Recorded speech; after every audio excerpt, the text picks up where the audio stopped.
Well, yesterday was a sad day because the world lost Rosalynn Carter.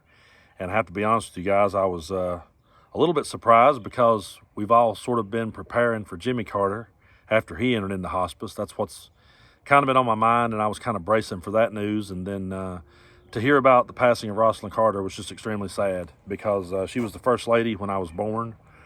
And Jimmy Carter and her both, they were my mom's favorite president and first lady, and still is to this day.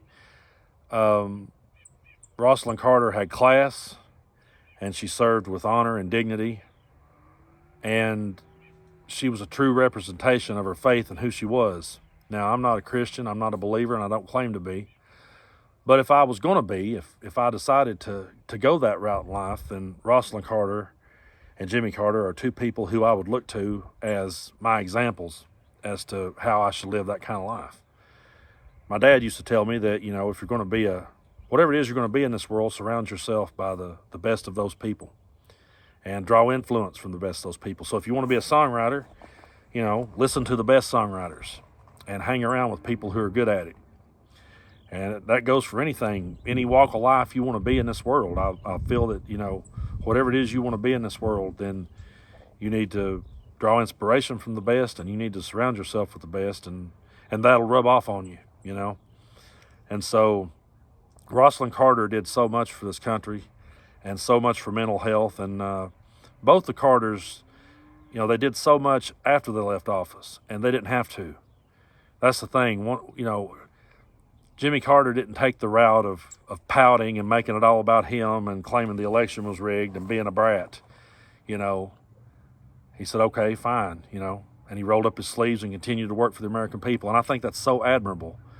I think that's something that's going to be missed in this world, because I just feel like that we're slipping further and further into this dark place where good people are getting harder and harder to find, especially in the political world.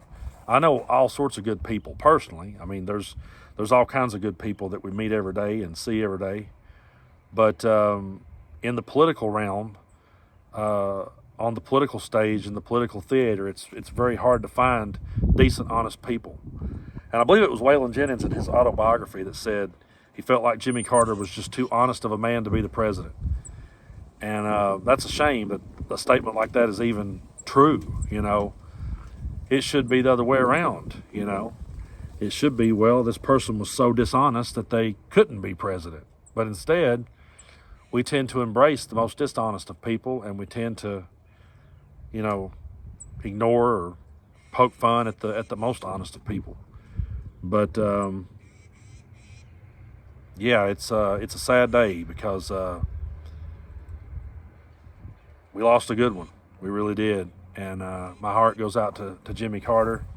I mean, I can't imagine what it would be like to be with someone for that long, to have them in your life for that long and to rely on them. And, he said that everything he ever accomplished in this world, he couldn't have did it without her. I can't imagine going through life that long with somebody and then losing them. So my heart definitely goes out to Jimmy Carter and the entire Carter family, and just to good people everywhere, man, because we're just in some dark days anymore. And, it's one of those things where we should all aspire to live a life like Rosalynn and Jimmy Carter, because Rosalynn was 96, I think Carter's 99. And it's not enough. It wasn't long enough, I mean, there's some people that, could live that long and never accomplish that much, or they would accomplish in the reverse. They would accomplish the absolute worst of things.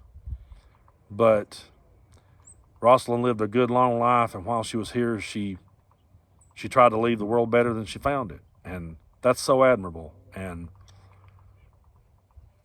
I'm going to miss her, but I'm also going to miss people like her, because I feel like we're coming upon the end of an era now. It's like, okay, who's out there?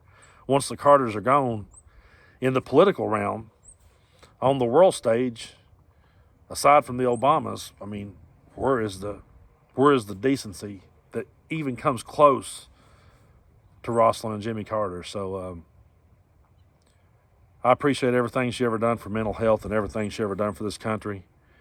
and I appreciate her for carrying herself with honor and with dignity, and being the example of not just what a first lady's supposed to be, but what an American should be and what a Christian should be.